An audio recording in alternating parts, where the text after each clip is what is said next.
really the only injury that I have any information on right now is Fish, and he's got a torn Achilles tendon, and they're observing now exactly how bad, what needs to be done here, and how soon. So I'll get you that another time.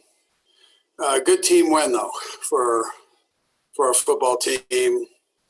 Our hat and respect go out to Buffalo and the job in which they've done there with their football team. So it was a good game. We appreciated. I mentioned this after last night after the game, but we sure appreciate all the people that have helped make this thing possible to get us through the season, not only here in Kansas City with Mark and his crew and Mark Donovan and his crew, but also with the National Football League and the nice job that they've done of pushing this thing forward and giving people hope. So that's been a real positive, I think, as we've gone. Now we got a couple more weeks here, so we got to stay with the protocols that have been placed before us and stay strict with those and get that part done. I thought the coordinators had a good plan, and the players executed it and did it with great energy and intensity, but yet at the same time we have room to keep growing and improve here. So we'll work on that the next couple of weeks. We're putting the schedule together as we speak here. We're formulating that. Ted will have a schedule for the media after he gets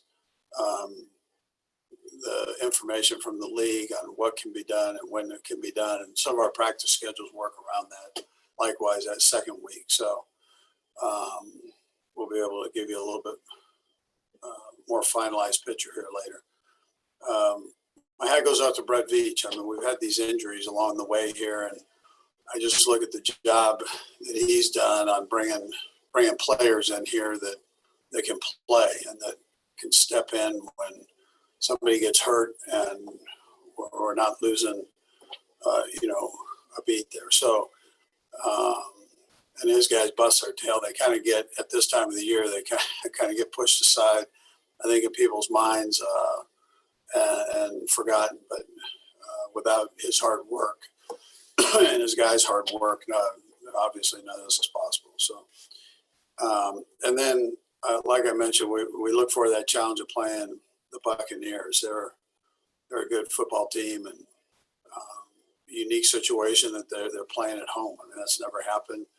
But my hat goes off to Bruce Arians and his staff. Done a nice job. Their players have done a nice job. And, again, we look forward to that opportunity to play them. So with that, time first. Let's go first to Bob Fesco. Go ahead, Bob. Hey, Andy, with everything that you mentioned that you guys had to go through this year and really what we're all going through, kind of this year, is this one any sweeter because of everything you guys had to navigate along the way to get here? And Brad, I'll have a follow-up too. Yeah, well, just the fact I'm talking to you guys on this WebEx here. So, I mean, it's or a Zoom meeting. It's different. I mean, I get to see dogs and jumping on people and this and that. I mean, it's wild.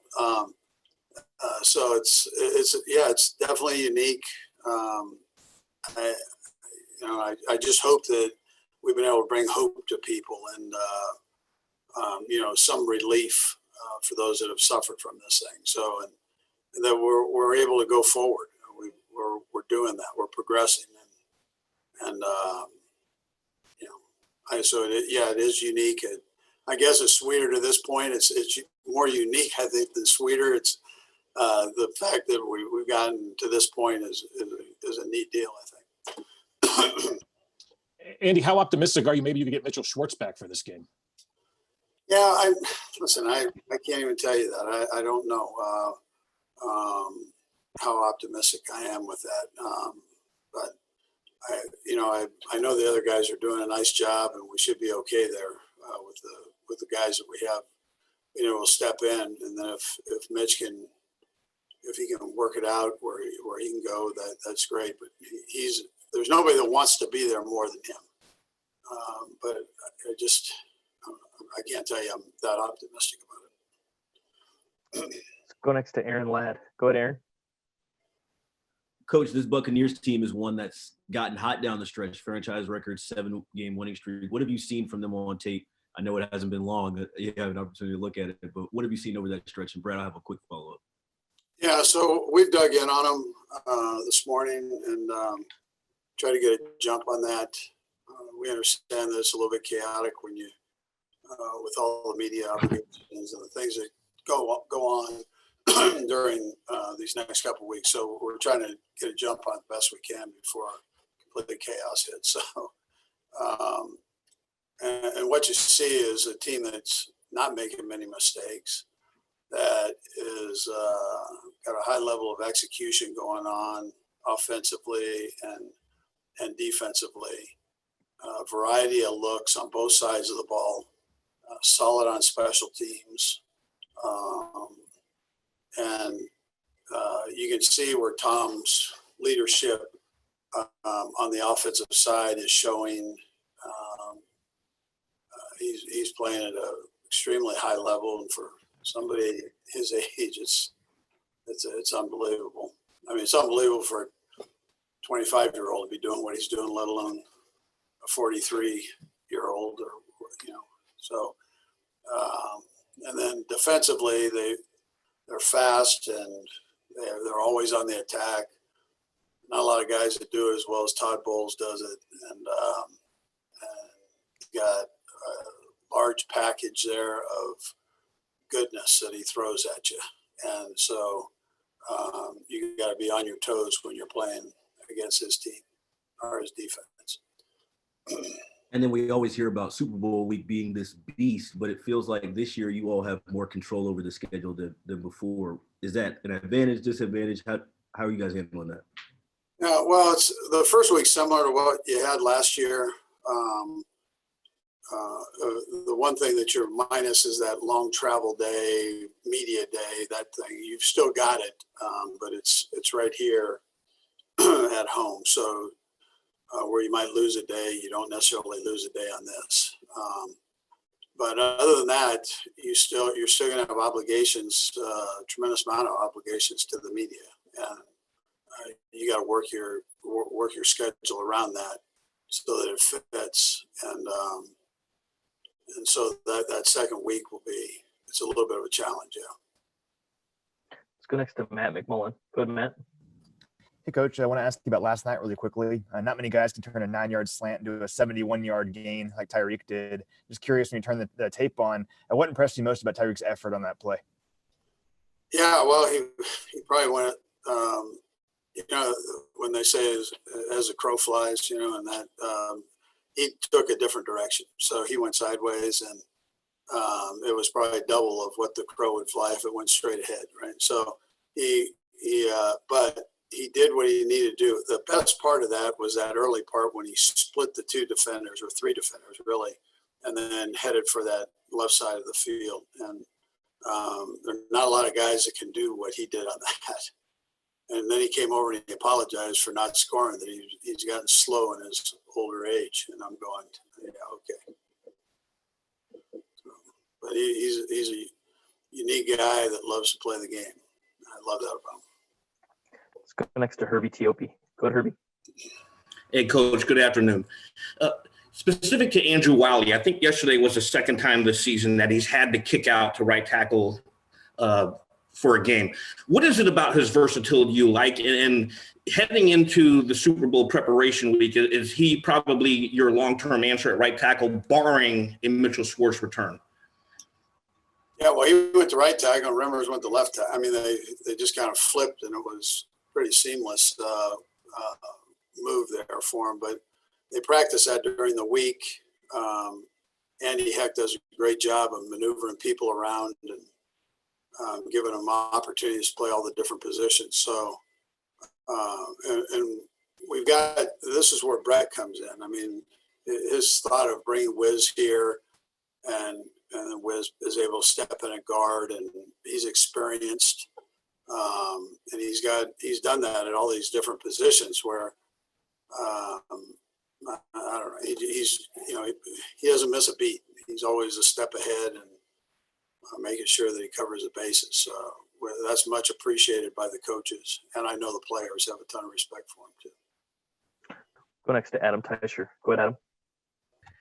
Andy, you touched on this in Herb's question, but I'm just wondering, between a couple guys opting out before the season and then a bunch of injuries, you've really had to dig deep on that offensive line depth, and was just wondering how you've managed to keep those guys playing well enough to help get you guys to a Super Bowl. And Brad, I'll have one quick follow-up as well. Yeah, listen, they're talented guys. And then in some cases we've had some young ones step in. One of Missouri's finest, and then again, we've had some older guys step in, and so. But that combination has been able to get us through some games here, and most of all, I think the quarterback trusts them, as do the running backs, and there's good communication. I wouldn't slight, though, the fact of how Andy tends to it, and how he moves people around, plays to those guys' strengths with the run game, and it's a great situation. Yeah, and obviously I know you guys like Mike Remmers because you signed him, but have you learned anything about him during his time with the Chiefs? Yeah, he's dirty tough, and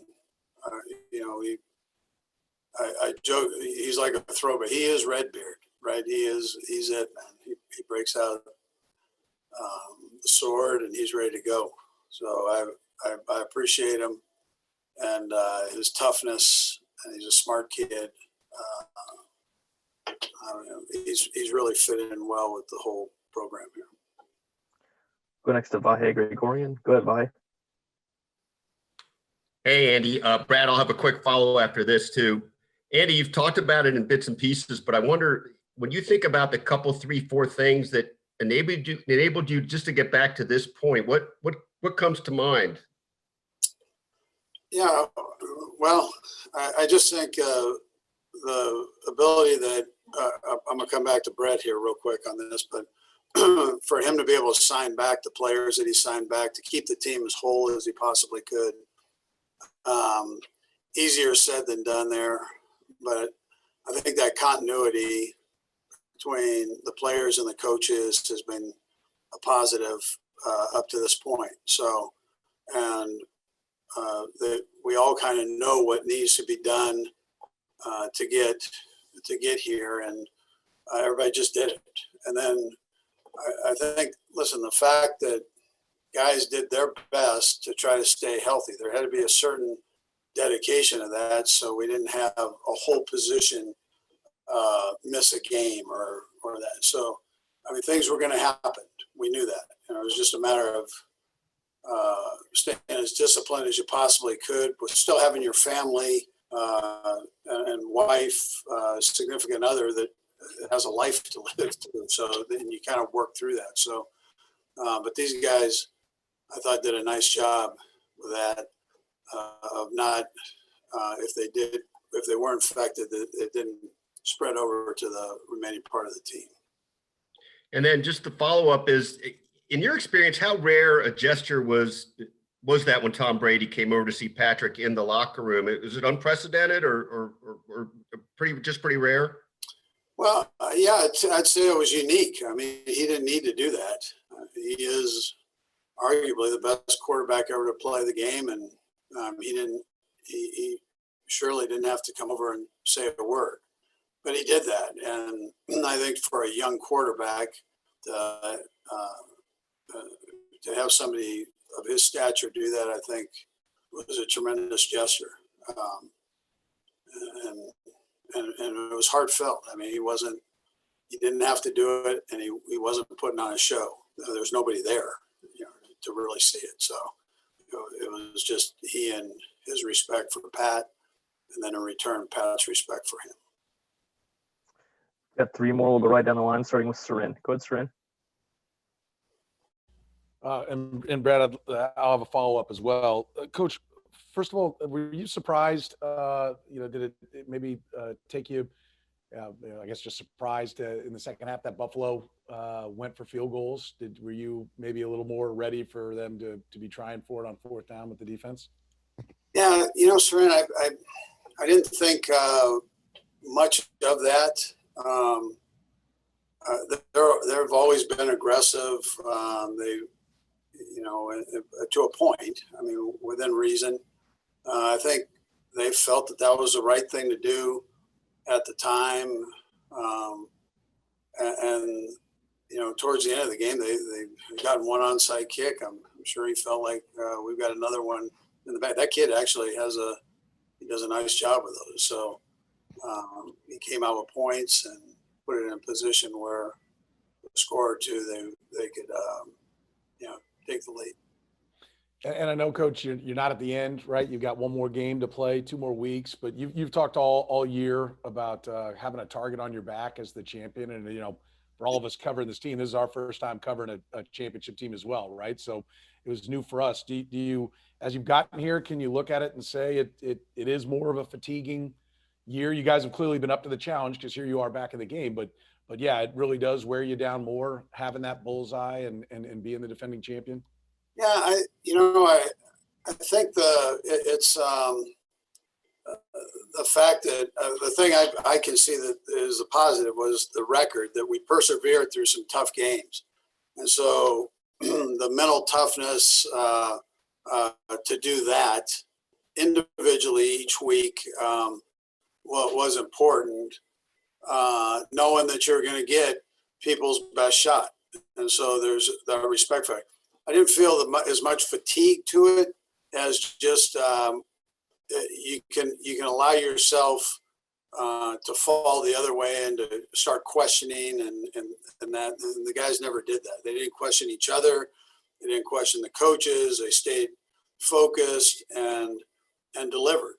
And so however that falls in, so I'm not sure how to categorize that, but I just think that that might have been the biggest challenge. I mean, you've seen that with teams when things aren't going right, they just kind of fall apart there. And our guys have not done that. They've all stuck together and trusted.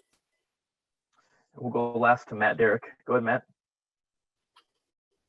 Hey, Coach, always appreciate the time. You've mentioned Veach a couple of times today, but I'm just curious, one, you've been around the league for a while. How rare is it for you to be able to have a personnel guy who's in charge over there that you get along with and have such a really great relationship with? And two, how valuable is it to have someone who understands your thinking and really can anticipate your needs and what you want in that position? Yeah, listen, I've been very fortunate in this business to have good guys. Brett's and my relationship is unique because he started as my administrative assistant. So I've never had that before where someone's reached that level and still been working with me. So that part is unique. He knows all the coaches. He knows what we're looking for. He sat in all the meetings as an assistant, and now as a general manager. He's got his own personality. I mean, all the guys were different personalities. He's got his own personality. He's got drive that's second to none, and he's a good evaluator. So I think we all appreciate it, even though he's hyperactive. We all appreciate it. He does a great job with it. So